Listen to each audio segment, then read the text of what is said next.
ಬೆಳಕೆ ಇಲ್ಲ, ಹಳೆ ಲೈಟ್ಗಳಿದೆ, ಅದನ್ನ ತೆಗೆಸಿ ಹೊಸ ಲೈಟ್ಗಳು ಹಾಕ್ಸ್ಬೇಕು ಅಂತ ಮನವಿ. ನಮ್ಮ ಹುಸೇನ್ ಸಾಹೇಬ್ರು ಬಂದರು, ಮಾತಾಡಿದ್ದೀವಿ. ನೀವು ಎಲ್ಲರೂ ಅನುಕೂಲ ಮಾಡಿಕೊಟ್ರೆ ಸಾಕು. ಸಂಬಂಧಪಟ್ಟ ಅಧಿಕಾರಿಗಳು ಇದಕ್ಕೆ ಅನುಕೂಲ ಮಾಡಿಕೊಡ್ಬೇಕು. ಎಲ್ಲರಿಗೂ ನಮಸ್ಕಾರ.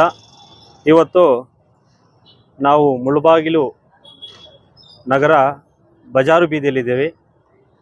ಇವತ್ತು ವಿಷಯ ಏನೂ ಇಲ್ಲ. ಹಲವಾರು ವರ್ಷಗಳಿಂದ ಬಜಾರು ಬೀದಿ ಅಂದರೆ ಎಲ್ಲೂ ಹಳೆ ಹೆಸರಿದು.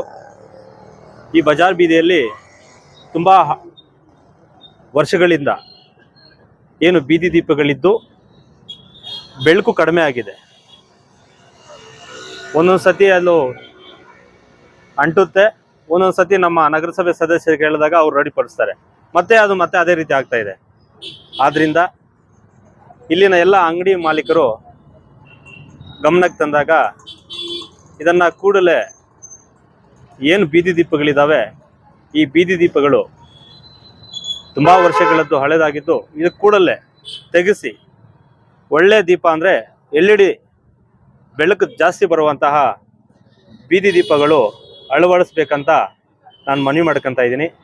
ಅದೇ ರೀತಿ ನಮ್ಮ ನಗರಸಭೆ ಸದಸ್ಯರಾಗಿರುವಂತಹ ಸಂದೀಪಣ್ಣ, ಅದೇ ರೀತಿ ನಗರಸಭಾ ಪೌರಾಯುಕ್ತರು, ಅದೇ ರೀತಿ ನಗರಸಭಾ ಅಧ್ಯಕ್ಷರಲ್ಲಿ ನಾನು ಮನವಿ ಮಾಡ್ಕೊತಾ ಇದ್ದೀನಿ. ಯಾಕಂದರೆ ಅಂಗಡಿಗಳಿರೋದ್ರಿಂದ ಸ್ವಲ್ಪ ಬೆಳಕಿದೆ ಬಜಾರ್ ಬೀದಿಯಲ್ಲಿ. ಅಂಗಡಿಗಳು ಮುಚ್ಚಿಬಿಟ್ರೆ ಬೆಳಕು ಕಡಿಮೆ ಆಗುತ್ತೆ. ಬೀದಿ ದೀಪಗಳು ತುಂಬ ಹಳೇದಾಗಿರೋದ್ರಿಂದ ತಮ್ಮಲ್ಲಿ ನಾವು ಮನವಿ ಮಾಡ್ಕೊತಾ ಇದ್ದೀವಿ. ದಯವಿಟ್ಟು ಈ ಅನಾನುಕೂಲ ಆಗಿದೆ, ಇದೊಂದು ಅನುಕೂಲ ಮಾಡಿಕೊಟ್ರೆ ತುಂಬ ಚೆನ್ನಾಗಿರುತ್ತೆ ಬಜಾರ್ ಬೀದಿ ನೋಡೋಕ್ಕೆ ಅಂತ ಈ ಸಂದರ್ಭದಲ್ಲಿ ಹೇಳುತ್ತಾ, ಇಲ್ಲಿಂದ ನಮ್ಮ MC ರೋಡು ಇಲ್ಲಿಂದ ಹಿಡಿದು ಪಕ್ಕದಲ್ಲಿ ದೇವಿಬನ್ನು ಮಯೂರ ಬೇಕ್ರಿ ಮಧ್ಯದಲ್ಲಿರುವಂಥ ಬಜಾರು ಬೀದಿ. ಈ ಬಜಾರು ಬೀದಿ ಸ್ವಲ್ಪ ಡೌನ್ಗೆ ಹೋದರೆ ಆ ಕಡೆಯಿಂದ LED ಲೈಟ್ಗಳು ಹಾಕಿದ್ದಾರೆ, ಬಟ್ ಈ ಕಡೆ ಹಾಕಿಲ್ಲ. ಅದ್ಯಾಕೋ ಗೊತ್ತಿಲ್ಲ. ಅದನ್ನು ನಾನು ನಗರಸಭಾ ಸದಸ್ಯರಲ್ಲಿ ಮನವಿ ಮಾಡ್ಕೊತಾ ಇದ್ದೀನಿ.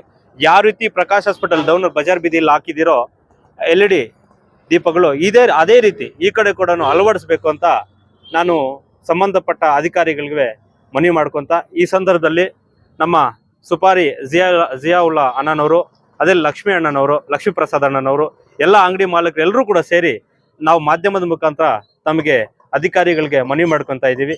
ಆದಷ್ಟು ಕೂಡಲೇ ಇದನ್ನು ಕಾರ್ಯಕ್ರಮ ನಮಗೆ ಏನು ಬೀದಿ ದೀಪಗಳನ್ನ ಅಳವಡಿಸ್ಕೊಟ್ರೆ ನಿಜವಾಗ್ಲೂ ಕೂಡ ಒಳ್ಳೆ ಕಾರ್ಯ ಆಗುತ್ತೆ ಅಂತ ಹೇಳಿಬಿಟ್ಟು ತಮ್ಮಲ್ಲಿ ಮನವಿ ಮಾಡ್ಕೊತ ಈ ನನ್ನ ಎರಡು ಮಾತನ್ನು ಮುಗಿಸ್ತಾ ಇದ್ದೀನಿ. ನಮಸ್ಕಾರ.